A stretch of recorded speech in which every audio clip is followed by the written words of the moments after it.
असं कोणच असेल ना ज्याने पुण्यात राहून शनिवार वाडा पाहिला नसेल. Yup, it's me. आता मी शनिवार वाडा का नाही पाहिला ह्याचं कारण तर खूप मोठे मोठे आहेत.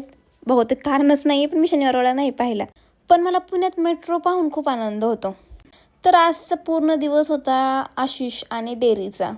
तर त्यातलं पहिलं काम होतं डेअरीसाठी, डेअरीच्या मिठायांसाठी ब्रँडिंग असलेले बॉक्स चूज करणं. आणि एवढ्या सगळ्या बॉक्समधनं काही बॉक्स शॉर्टलिस्ट करणं म्हणजे खूप मोठं टास्कच होतं माझ्यासाठी. तरी काही बॉक्स शॉर्टलिस्ट केले, त्यातलं एक शॉर्टलिस्ट करून ऑर्डर देऊनच टाकली. आणि तिथून पुढे आम्ही सरळ आलो तुळशीबागेमध्ये. बरं ते सोडा, तुम्ही शनिवार वाडा पाहिलाय की नाही मला ते कमेंटमध्ये नक्की सांगा. आणि कधी पाहिलाय शनिवार वाडा तेही सांग. आशिषला माहिती आहे मी जर इथं हरवले तर मला वाघोलीपर्यंत यायला 2 दिवस लागतील.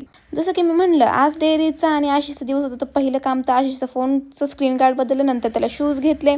हा माणूस पिक्चरमधनं थेट नारळ पाणी विकायला आल्यासारखा दिसत होता सेम.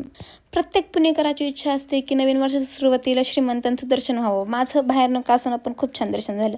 श्रीमंतांचं दर्शन घेऊन आम्ही थेट पोहोचलो भांड्यांच्या दुकानामध्ये. आणि भांड्यांच्या दुकानात बायकोपेक्षा नवरा उत्साही असेल असं तर पहिल्यांदाच झालं असेल. भांड्यांच्या दुकानामधले भांडे पण त्याला कमी वाटत होते की त्याने थेट त्याला सांगितलं की नाही आणखीन भांडे बघायचे, तर भांडेवाला सेट आम्हाला अड्ड्यावरती घेऊन गेला त्याच्या. ॲक्च्युली हे भांडे डेअरीसाठी होते आणि त्यामुळे तो अति उत्साहित होता. मला म्हणला चल तू बाहेरच थांब, मी लगेच आलो करून. 15 मिनिटं तो आणखीन भांडे बघत बसला. तेवढं सगळं झाल्यानंतर इतकी भूक लागली की पहिली बाहेरून पाणीपुरी खाल्ली. परत तुळशी बागेच्या तोंडापासनं काहीच न घेता, कसलंच हट्ट न करता रिटर्न येणारी बायको कशी मिळवायची त्या आशिषला कमेंट सेक्शनमध्ये नक्की विचारा. आणि मुलांना असं उभं करून पैसे कमवणं किती बरोबर आहे. मग जाऊ दे, तो क्यूट तर खूप होता पण. आणि हे ठिकाण कोणी कोणी ओळखलं कमेंट सेक्शनमध्ये नक्की सांगा.